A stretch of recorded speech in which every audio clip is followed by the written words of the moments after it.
de la vagina es la zona que se encuentra, perdón, el vestíbulo es la zona que se encuentra entre los labios mayores. ¿Ya? Eso lo vamos a ver, ¿ya? Cuando hablemos de órganos genitales externos de la mujer, ¿ya? Entonces, la uretra, el orificio externo de la uretra va a tener su orificio exterior en el vestíbulo que se ubica entre los labios menores en el aparato, en los órganos genitales externos de la mujer, ¿ya? Bien, ¿qué más? En relación al extremo inferior de la uretra va a haber dos pequeñas glándulas mucosas parauretrales que se conocen como las glándulas de Skene, ¿ya? Entonces, ¿dónde están estas glándulas de Skene? Junto con estas glándulas, ¿se acuerdan? Las glándulas vestibulares mayores, estas las habíamos encontrado alrededor de la vagina, ¿sí? ¿Dónde? En el espacio perineal superficial o profundo. En el superficial. Recuerden que en este espacio perineal superficial había también un músculo en el caso de la mujer, que era el músculo, ¿se acuerdan? No, en el espacio perineal superficial había un músculo, ¿no se acuerdan? Estos chicos, pubo vaginal, ¿no se acuerdan? Aquí había un músculo que estaba asociado a la glándula vestibular mayor, les dije, ahí se formaban los quistes de Bartolini, ¿se acuerdan o no se acuerdan? ¿Ya? Por la inflamación de esta glándula vestibular mayor. Esta glándula vestibular mayor o glándula de Bartolini, si me han dicho ustedes, la glándula de Bartolini, ¿me dijeron o no me dijeron? ¿Sí o no?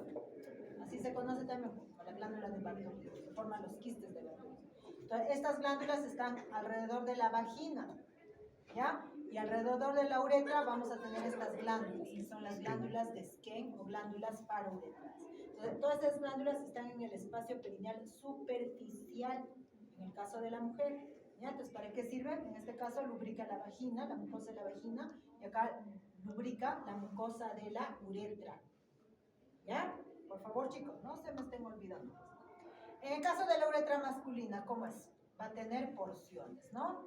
Y va a medir más o menos unos 20 centímetros, y según lean las literaturas, en algunos dicen 3 porciones, otros dicen 4 porciones, ¿no? Entonces, este es de Gray, creo que es, ¿no? 4 porciones. Porción preprostática, una porción prostática, una porción membranosa y una porción esponjosa, ¿no? La uretra se dobla 2 veces en su trayecto, atraviesa la próstata, pasa por el espacio perineal profundo y la membrana perineal y luego ingresa a la raíz del pene. Cuando la uretra sale del espacio perineal profundo, se dobla hacia adelante para seguir en sentido anterior a la raíz del pene, ¿ya? Según Guyan, también se puede dividir la uretra en 2 partes. Una uretra posterior que comprende la porción preprostática y la porción prostática, y una uretra anterior que va a contener a la membranosa y a la esponjosa. Hay, como les digo, incluso 2 porciones, ¿no? La porción preprostática o intramural. ¿Por qué intramural? Porque está dentro del cuello de la vejiga, ¿ya? Entonces, ¿cuánto mide? Más o menos 1 centímetro. Esta porción preprostática se relaciona con un manguito circular de fibras musculares lisas que va a ser el esfínter interno de la uretra. ¿Se acuerdan, no? El esfínter interno de la uretra era una dependencia ¿de quién? ¿De quién? Fibras circulares medias. Fibras circulares lisas del músculo detrusor de la vejiga, ¿no? Acá también en la mujer nos habíamos olvidado, ¿no? La uretra femenina, también pues el cuello de la uretra, el cuello de la vejiga rodea al orificio interno de la uretra, donde va a estar el esfínter interno de la uretra. Entonces, ese esfínter interno de la uretra va a ser liso, músculo liso involuntario, ¿no es cierto? Entonces va a estar inervado por el sistema vegetativo. Mientras que acá, ¿qué cosa es esto? Este es el esfínter externo de la uretra. Ese esfínter externo de la uretra, ¿dónde lo habíamos visto? ¿A qué grupo muscular pertenece? Profundo. Los músculos del espacio perineal profundo. Acuérdense que en la mujer estaba el músculo transverso profundo del periné, luego ¿qué? El músculo esfínter de la uretra, después el compresor de la uretra, después el uretro vaginal. Todos ellos tienen que ver en el mantenimiento de la contención de la orina. Y esto es músculo estriado o voluntario, ¿sí o no? ¿Ya? Entonces, este esfínter externo que pertenece al grupo de los músculos del espacio perineal profundo es el esfínter externo de la uretra. Y ese es músculo estriado. El esfínter interno, ¿dónde está? En el cuello de la vejiga. Y es músculo liso. ¿Ya? Entonces, ¿quién inerva al esfínter externo de la uretra? Ya que me digan vago, coincido con el otro grupo. Eso, pues estamos hablando que es estriado, voluntario, somático. El nervio pudendo, ¿no? Ramas del nervio pudendo. Y eso es voluntario. Voluntario. Hay unos ejercicios que nos recomiendan a las mujeres. No van a negar, así que chicas, no se van a locas. Muchas podemos ya tener incontinencia urinaria, ¿sí o no? Cuando nos reímos, sobre todo, ¿no? Si pasa o no pasa. Entonces, más aún cuando estamos con sobrepeso. Ahí sí ya empieza a afectar. O sea, hay unos ejercicios que nosotros recomendamos cuando hay incontinencia urinaria. Son los ejercicios de Kegel, ¿ya? Son contracciones voluntarias que hay que hacer por las mañanas. ¿Para qué? Para reforzar el esfínter externo de la uretra. ¿Ya? Porque en los procesos de incontinencia urinaria, peor todavía en las mujeres, ¿no? Que han sido obesas, que han tenido varios hijos, el suelo de la pelvis está debilitado. Todo el músculo elevador del ano está debilitado. Entonces, ayudan a la mantención. Pero si eso ya está debilitado, perdemos. Entonces, ¿qué es lo único que nos queda? Trabajar en el esfínter externo de la uretra. Entonces, para eso se hacen sus ejercicios, ¿no? Los ejercicios de Kegel que se hacen por la mañana, ¿no? Se contrae la uretra, ¿para qué? Para reforzar el mantenimiento de contención, de incontinencia urinaria, ¿ya? Y es voluntario, no se olviden. Y el otro es el liso, ¿no? Ese sí ya no, nada que ver, ¿no? Cuando hay una vejiga, cuando hay una vejiga, ¿cómo se dice?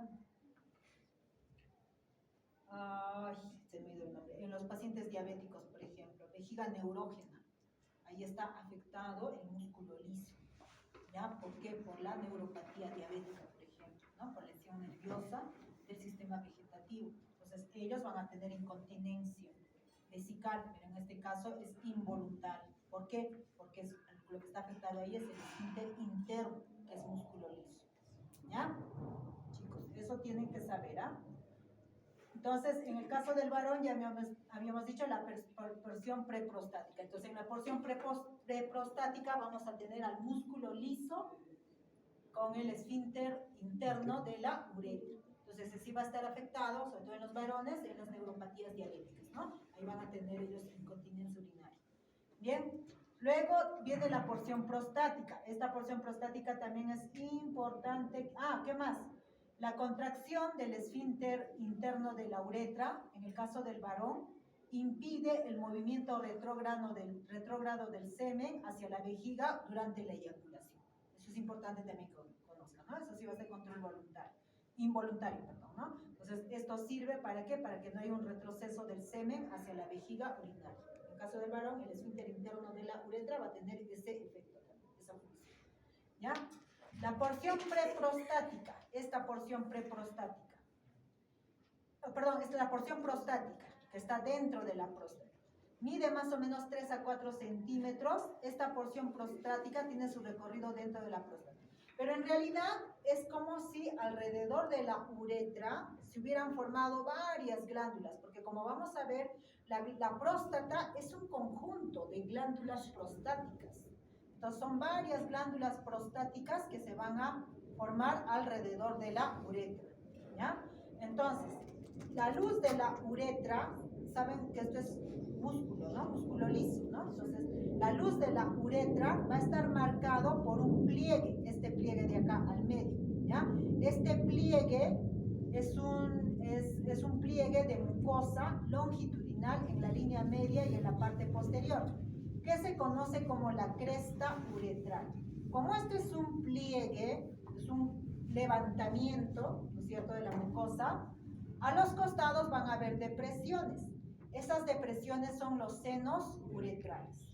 En los senos uretrales es que drenan las glándulas o los orificios de las glándulas prostáticas, ¿ya? Como ven acá, ¿no? Entonces, en los senos uretrales van a desembocar los orificios de las glándulas prostáticas. ¿Qué más? Al medio de esta cresta uretral van a encontrar esta dilatación. Esta dilatación se conoce como el colículo seminal, ¿ya? Ese colículo seminal nosotros lo podemos ver cuando hacemos una resección transuretral de la próstata. Antes, ¿cómo se operaba la hipertrofia de próstata? Se hacía un corte a nivel del pubis, ¿no? Un corte en el abdomen, en el hipogastrio, y ahí llegábamos a la próstata y lo retiraban, ¿no? Hacían el corte de la próstata.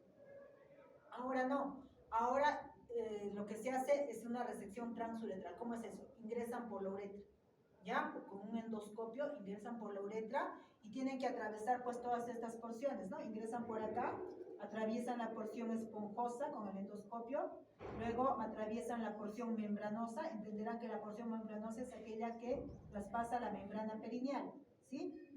Luego atraviesan y llegan a la porción prostática. ¿Y cómo saben que están en la porción prostática?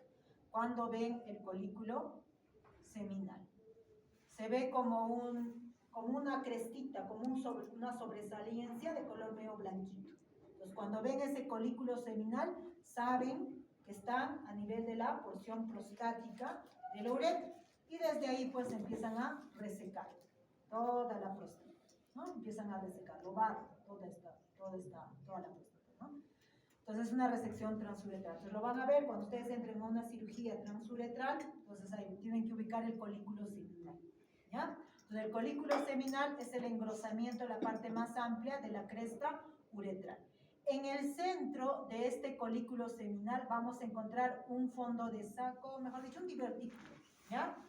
Un divertículo o un agujero ciego, que se conoce como el utrículo prostático.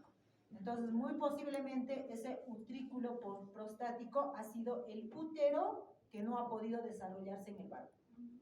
¿Ya? El vestigio, ¿no? Un vestigio que quedó de lo que pudo ser un útero, ¿no? En el varón, ¿ya? Es el homólogo del útero en el varón, ¿ya? Es el utrículo prostático.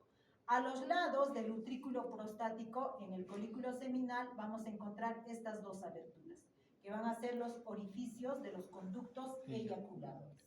Entonces, aquí van a llegar los conductos eyaculadores. ¿Bien? ¿Qué más? Luego sigue la porción membranosa.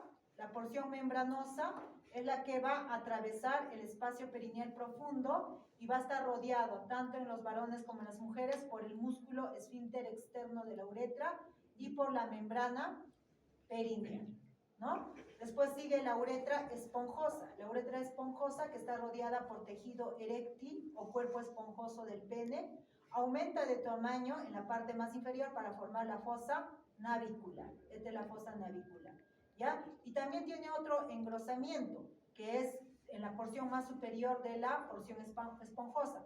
Es el bulbo uretral. En este bulbo uretral desemboca estas glándulas, que son las glándulas bulbo-uretrales. ¿Dónde están estas glándulas bulbo-uretrales? En el espacio perineal superficial. profundo. Está en el profundo. En las mujeres estaba en el espacio perineal superficial, pero en el varón está en el espacio perineal profundo, ¿ya? Entonces son las glándulas bulbo-uretrales que también forman parte del aparato reproductor. No sé qué pasó, en vejiga tenía que mostrarles la... Ah, no hemos hecho pues, me han hecho olvidar, chicos. No hemos hecho la cara posterior inferior de la vejiga, chicos, ¿por qué no me han dicho? Se pasó de la anterior. Me han hecho olvidar. Quería terminar la anterior y la... Sí, pues, ya, y esto era importante, ni modo, pues ya retroalimenten, chicos, retrocedan en el espacio. Ya, entonces, la cara posterior inferior o fondo de la vejiga urinaria. Esto es importante que hablemos. ¿Ya? La cara posterior inferior, que sería, esta es, ¿no es cierto?, la cara superior. La cara superior, ¿con quién se relaciona? Con el peritoneo. La cara anterior inferior con umbilico prevesical o fascia prevesical, y eso con el espacio de rectus. Entonces, ¿qué nos faltaba? La cara posterior inferior. Entonces, la cara posterior inferior o fondo de la vejiga, en el varón, va a tener primero una superficie postero-superior o superior, ¿ya? esta superficie póstero superior se relaciona con quién? Con la vesícula seminal y con los, acá está, ¿no? La vesícula seminal y los conductos deferentes. ¿Sí? ¿Se acuerdan que dije el uréter cuando llegaba en su porción? ¿Esta qué porción sería del uréter? No, intramural está cuando dentro de ya, pero ¿qué segmento de la porción pélvica? Había dos segmentos. Parietal y yuxta vesical. ¿Y qué les dije? En la porción yuxta vesical, ¿con quién se encuentra? Con el conducto deferente. Chicos, tan rápido se olvida. Entonces, el conducto deferente pasa anterior al uréter. ¿Se acuerdan o no se acuerdan? ¿Y en la mujer quién pasaba? El ligamento. El ligamento. No. Ustedes van a producir insuficiencia renal a sus pacientes cuando operen. Ya, la arteria uterina. La arteria uterina. ¿Cómo se olvida tan rápido? ¿No era el ligamento también? ¿No? ¿Qué ligamento? No sé, no recuerdo. No sabes porque no hay ningún ligamento ahí. Bueno. Era la arteria uterina. Chicos, ¿por qué son así? ¿Qué están pensando? ¿Qué curso tienen mañana? Pasado mañana. El sábado, 2 exámenes. Micro, están pensando en micro. La Nada. salmonela no te deja pensar. Ya, miren, chicos. Porción yuxta vesical. Esta porción yuxta vesical del uréter, perdón, está atravesado, les dije, por el conducto deferente. ¿Ya? Entonces, esta es la cara posterior de la vejiga, ¿no? Entonces, ¿qué encontramos en la cara posterior de la vejiga? Las vesículas seminales. Y hay un plastinado, ¿no es cierto? En el anfiteatro, ¿han visto? En la cara posterior inferior, ahí ven las vesículas seminales. Estas dos vesículas seminales forman un ángulo entre las dos. En ese ángulo drenan los conductos deferentes. El conducto deferente está pasando aquí anterior al uréter. Entonces, eso están encontrando ustedes aquí. ¿Ya? Entonces, en la cara posterior inferior o fondo de la vejiga vamos a tener una porción, mejor una porción superior, digámosle, ¿ya? En esta porción superior se relaciona con las vesículas seminales y el conducto deferente. Acuérdense, este era el espacio pre-vesical, este era el espacio retro-vesical, que separaba la vejiga del recto. Acá había una fascia. ¿Qué fascia? En el caso del varón, la aponeurosis próstato-vesical. ¿Qué más? ¿Tiene? Tabique recto-vesical, que también le ponen. Tabique genital también. O fascia de Denon-Wiehlers, aponeurosis de Denon-Wiehlers, no sé qué otros nombres más habrán. ¿Ya? Esa fascia o esa aponeurosis, ¿dónde se fija? ¿Se acuerdan? ¿Dónde se fijaba? ¿Qué era esto? Es de la membrana perineal. ¿Qué era esto? ¿Qué era esto? ¿Qué era esto? Cuerpo perineal. El centro tendinoso o cuerpo perineal, centro tendinoso del perineo. ¿Se acuerdan o no se acuerdan? ¿Cómo ubicaban al centro tendinoso? Una línea transversa de los ambos tuberosidades isquiásticas. Entre las tuberosidades isquiásticas. Eso está a nivel del borde posterior de la... En el borde posterior de la membrana perineal. Y ahí qué cosas se insertan: el músculo transverso superficial y profundo del perineo. ¿Se acuerdan quién más se inserta ahí? Los músculos bulbo esponjoso. ¿Quién más? Esfínter externo, el elevador del ano, sí, también el esfínter externo del ano. ¿Algo más me falta? El bulbo esponjoso. ¿Ya? Todos ellos se unen ahí, a nivel del borde posterior de la membrana perineal. ¿Ya? Ahí se unen y forman el centro tendinoso del perineo. ¿Y qué les dije ahí? Que ahí había un tabique genital, ¿sí? Ese tabique genital separaba la vejiga del recto. ¿Y dónde se insertaba o dónde se fijaba ese tabique genital? El cuerpo. En el cuerpo perineal. O recto vesical también. ¿Ya? En el varón, la fascia de Denon-Wiehlers. Esa fascia, ya saben que es una dependencia de la vaina hipogástrica y que va a revestir por detrás, miren, ¿a quién? En la celda vesical, cuando les hablé. la cara posterior de la vejiga o fondo de la vejiga, ¿junto con quién? Con las vesículas seminales y el conducto deferente. ¿Ya? Entonces aquí vamos a tener, esta sería la porción pues visceral, ¿no? De la pelvis. Entonces acá está el aparato urinario, acá está el sistema genital o el aparato genital o los órganos genitales del varón y acá los órganos digestivos. ¿Ya? Las tres vísceras que van a encontrar en la porción central de la pelvis. Y en el caso de la mujer, ¿qué cosa va a ver acá? El útero. El útero, con sus equivalentes, ¿cuál van a ser? El ligamento ancho y el ligamento cardinal o de McEnroe en la mujer, ¿no es cierto? Entonces, este también va a tener un tabique genital que va a terminar hasta el cuerpo períneo. ¿Ya? Entonces, chicos, esto en el fondo de la vejiga. ¿Ya? Acá pueden ver, este es el fondo de la vejiga. ¿Bien? Luego, en este fondo de la vejiga, para que no se me confundan, ¿ya? Fondo de la vejiga, entonces va a